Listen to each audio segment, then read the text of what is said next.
Hello guys, welcome to it's me ബിസ്. അപ്പം നമ്മൾ ലാസ്റ്റ് പ്ലാനറ്റോറിയത്തിൽ നിന്ന് ഇറങ്ങിക്കഴിഞ്ഞിട്ട് നേരെ പോകുന്നത് RP മാളിലേക്കാണ്. അവൾക്ക് അവിടെ എന്തോ ഒരു ആവശ്യമുണ്ടെന്ന് പറഞ്ഞു. അങ്ങനെ ഞാനും അവളും കൂടി അവിടെ നിന്ന് നടന്ന് RP മാളിലേക്ക് പോയി. കുറച്ച് ദൂരം ഉണ്ടെന്ന് തോന്നുന്നു, ഒരു 500-600 മീറ്റർ ഉണ്ട്. ഇത് കാണുന്നതാണ് RP മാൾ. ഫുൾ ലൈറ്റപ്പ് ചെയ്ത് നല്ല സെറ്റപ്പ് ഉണ്ടായിരുന്നു. ഞങ്ങൾ അവിടെ നിന്ന് ഇറങ്ങിയിട്ട് ചായ കുടിച്ചിട്ട് ഞങ്ങൾ നേരെ പോകുന്നത് കോഴിക്കോട് ബീച്ചിലേക്കാണ്. കാരണം ഞങ്ങൾ എന്താ പറയുക, അമ്മേനോടും ആൻറ്റിനോടും അവരോടൊക്കെ പിള്ളേരോടൊക്കെ കോഴിക്കോട് ബീച്ചിലേക്ക് വരാൻ പറഞ്ഞിട്ടുണ്ടായിരുന്നു. അപ്പോൾ അവരാദ്യം കോഴിക്കോട് ബീച്ചിലെത്തി. ചെക്കൻ ഫോട്ടോ എടുക്കുന്നതെന്ന് പറഞ്ഞിട്ടാണ് എപ്പോഴും നിൽക്കാറ്. അപ്പം ഞാൻ വീഡിയോ എടുക്കും.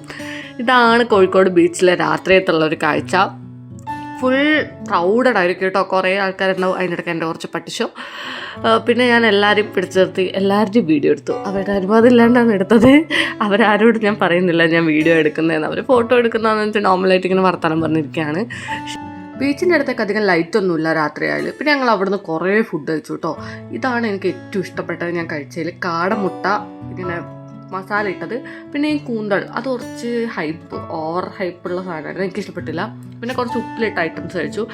ആ ചില്ലങ്കൂട്ടിലുള്ള ഓൾമോസ്റ്റ് എല്ലാം കഴിച്ചിട്ടുണ്ടായി. ആ Gopi manchurian was my favourite. ഒക്കെ അതും ആ കാടമുട്ട എനിക്ക് ഭയങ്കര ഇഷ്ടമായി. പിന്നെ ഐസ്ക്രീം വാങ്ങി, മുട്ടപ്പട്ടാണി വാങ്ങി. ഇത് നല്ല ടേസ്റ്റുള്ള സാധനം, നമുക്ക് വീട്ടിലാക്കാം. പിന്നെ എല്ലാവരും പിടിച്ചെടുത്ത് ഞാൻ സെൽഫി എടുത്തു. പിന്നെ ഞാനും എൻ്റെ ചെറുതും ആൻറ്റീൻ്റെ ചെറുതും കൂടി ഞങ്ങളിങ്ങനെ അങ്ങോട്ടും ഇങ്ങോട്ടും അവൾക്ക് എന്തോ സാധനം വാങ്ങണം എന്ന് പറഞ്ഞിട്ടാണ് എന്നെയും കൂട്ടി പോകുന്നത്. അപ്പോൾ ഞാൻ പറഞ്ഞു ഓക്കെ, പോകുന്ന വഴിക്ക് എന്തോ വീഡിയോ എടുത്തേക്ക്. ഞങ്ങളോട് 1-2 മണിക്കൂർ സ്പെൻഡ് ചെയ്ത് എല്ലാവരോടും ബൈ പറഞ്ഞ് ഞങ്ങൾ വീട്ടിലേക്ക് പോയി. അപ്പോൾ ഇന്നത്തെ കുട്ടി വീഡിയോ അത്രേ ഉള്ളൂ. Bye bye.